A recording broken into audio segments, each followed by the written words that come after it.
Hey there, how's it going, my fellow diecast fanatics? So this is going to be a pretty special video. Not only will it be part 5 of vintage Matchbox vehicles I'm going to show you, it's also going to be, as you can see, quite a few are going to be unboxed. This is unprecedented. Reason for this is because pretty much all of these are recent additions to the collection. And so I wanted to I've been kind of holding back on these for a little while. I wanted to share them with you when I got them all in together. Because I was waiting for a couple of these to come in for shipment because they were taking forever. But they're all finally here together. I've been waiting for the right moment to do the showcase video for you, and we're going to do that today. All right. So let's start with our two that are on the turntable here, and you'll notice one of these you've already seen. This Lamborghini here with the red windows. This one was one of the other ones I discovered. So one of the cool things about Matchbox, and this is what I really love about them, especially in the early 70s, they made all these neat variations. It was almost like going on an Easter egg hunt. And you'll notice that this one is basically the same car. The only difference is it has purple windows, okay? And when I found this one with the purple windows, I said to myself, you know what? That looks like the car my dad had waiting for me on the TV. Because you remember that story I told you about how I went to the Wills Eye Hospital for a really invasive eye procedure, and I came back to find this car waiting for me on the TV. When I saw this one, I said to myself, you know what, I think that's the version that I got as a kid that time with the purple windows, because when I saw this one, it really jogged a strong memory with me, and I said, that's got to be it. It was the one with the purple windows.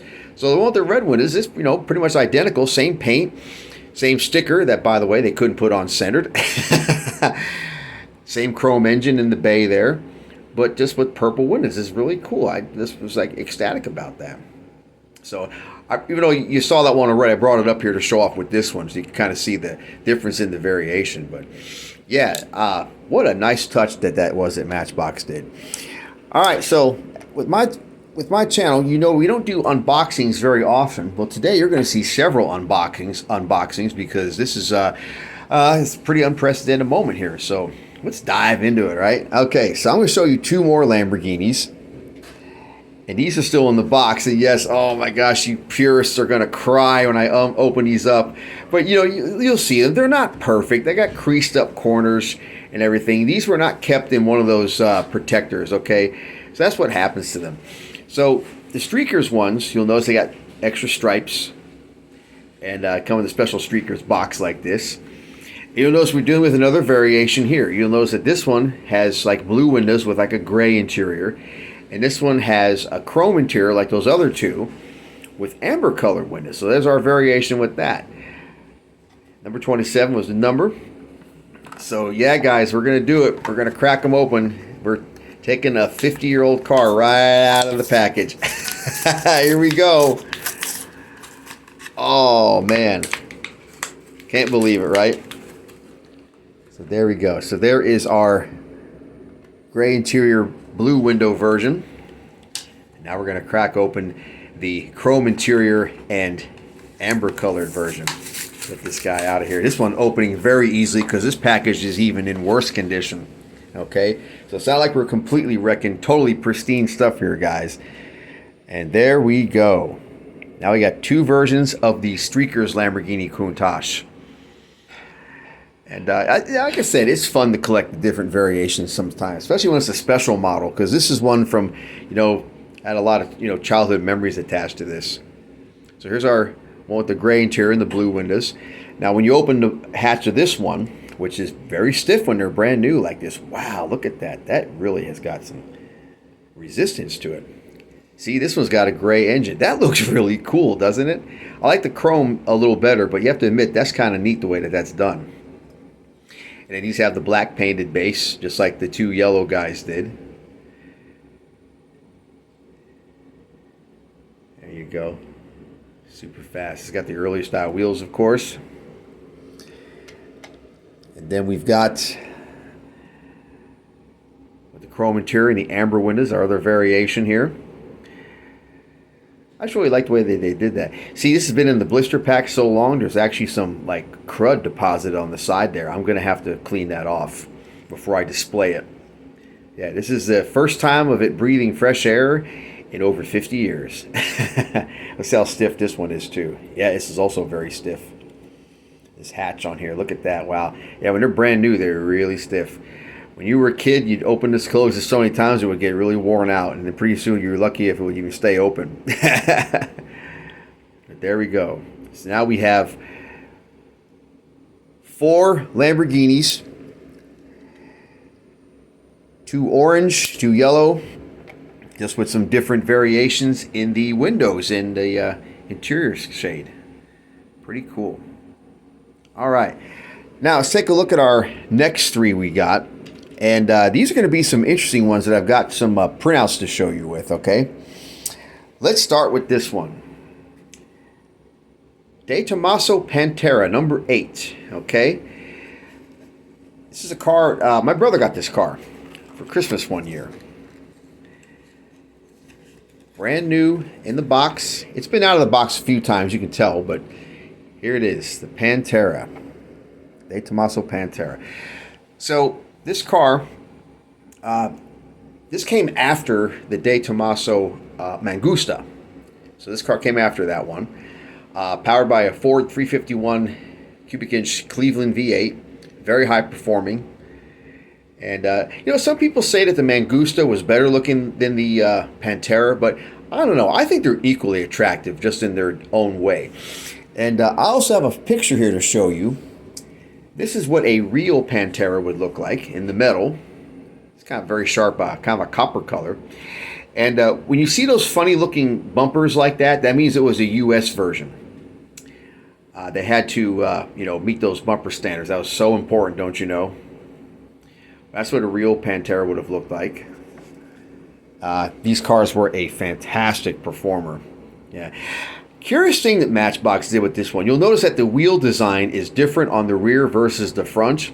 And they did that a couple times with some cars they had. I'm not sure why they did it, because you'll notice the width is basically the same.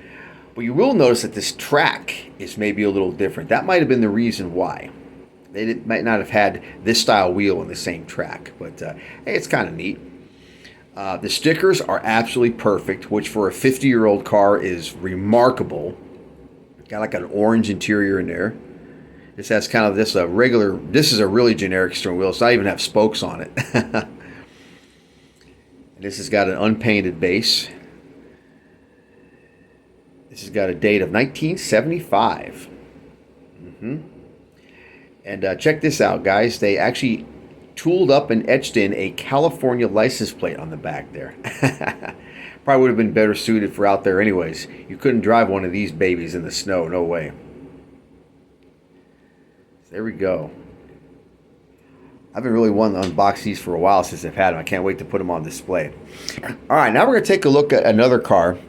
This is one of those ones where I did a printout because I questioned, okay, is this a real car or it was someone just pulling my leg and making a fantasy car? But it turns out it is a real car. This is called... Here's the box for it right here. It's kind of well worn.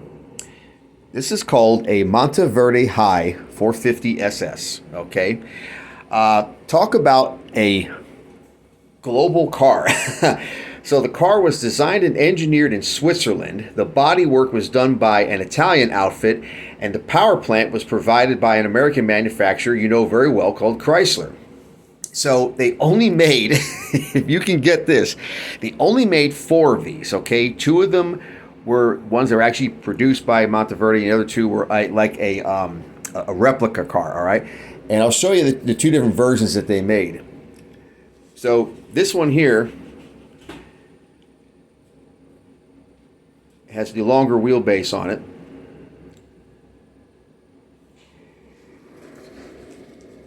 And then this next one here has the shorter wheelbase. Hard to tell the difference really, but there's just a few detail changes between the 2 cars. I remember reading a car magazine article where the author got to drive one of the replica versions. Now this has a Chrysler Hemi that sits mid-engine, right? Now I want you to look in there. See, they got that big box between the seats. That's where the engine sits, okay? And the magazine writer described this car as being just absolutely brutal and brash to drive because it was so fast, it was so powerful, and there was so much noise with that Hemi literally inches away from your ears.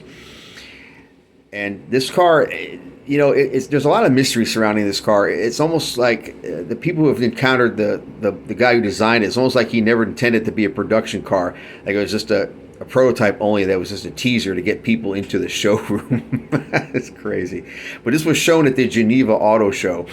And the name Monteverdi Hai, okay, so Monteverdi is obviously the name of the designer. Hai means shark in German.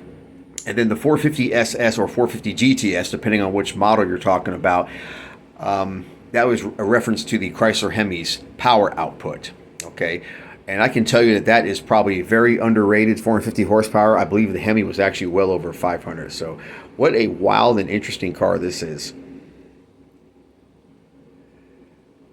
And they did a later release of this car, Matchbox did, where it was called a Rally Royale.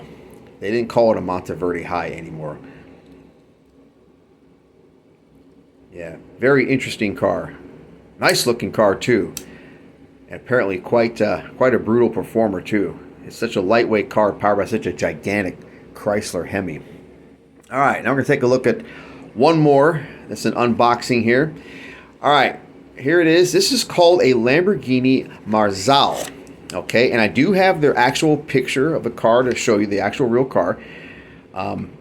This, by the way, came in a couple of versions. You could also get this car from Matchbox in like a salmon pink, of all things. Okay, so admire that for a moment, like get the picture of the real car, and then we're going to talk about this one because this one's really fascinating. So here it is, Lamborghini Marzal. 1967 model was shown at the 1967, I believe they showed it at both Paris and Geneva. It's a 4-seat Grand Touring. That's what they were trying to go with here. They only made this as a concept car. You remember how I told you Matchbox would sometimes do that? Like remember the Alfa Carabo I showed you? Sometimes they'll do that. They'll just make a car that's based on a concept car. This thing is probably one of the most wildest looking cars I've ever seen. I mean, between you got 4 bucket seats in there. This interesting shape. This would never, ever pass muster in modern safety standards, the way that's designed. That's probably why it was only made as a concept car and it never made this thing into production. You've also got this faceted rear window. That would also never pass muster in modern safety standards. It would give you such a distorted view out your rear view mirror. But overall, what a stunning and unique car from, you got this almost electric razor style bumper here, 6 headlights. This is, of course, got the very early super fast wheels because this model, I believe, dates from 1969, if I'm not mistaken. Yes, it does. See, 1969, very early Lesney Superfast Series car. 1967 Lamborghini Marzal. Concept car only. Extremely, extremely wild. You saw how that one in the picture, it had literally like silver seats in there. That would have been something to see. So yeah, there you have it. Another interesting little concept car that Matchbox created. So that right there, that's pretty much all of all the vintage Matchbox cars that I have in my collection. You have now seen all of them. Okay, now as I get more, and I'm sure I will, it'll take me some time because, like I said, I just can't always be blowing money on die-cast cars. My wife would kill me. But, yep. You've seen pretty much all the Matchboxes I've got now by this point in time. I have other Matchboxes to show you that are not vintage castings, but they're still interesting cars nonetheless. And they are of vintage cars. So as I told you before, I really don't care for modern cars at all. I find them uninteresting. To me, vintage cars is where it's at, and that's why I collect them in the die-cast versions, both in the vintage castings and also the modern castings as well. So I hope you guys enjoyed that. I have had so much fun showing you off these very colorful, varied Matchbox vehicles. They're just so much fun, and I'll never get tired of these. And yeah, this is kind of stuff that helps you be a kid forever. So y'all take care. God bless. And we'll see you in the next video.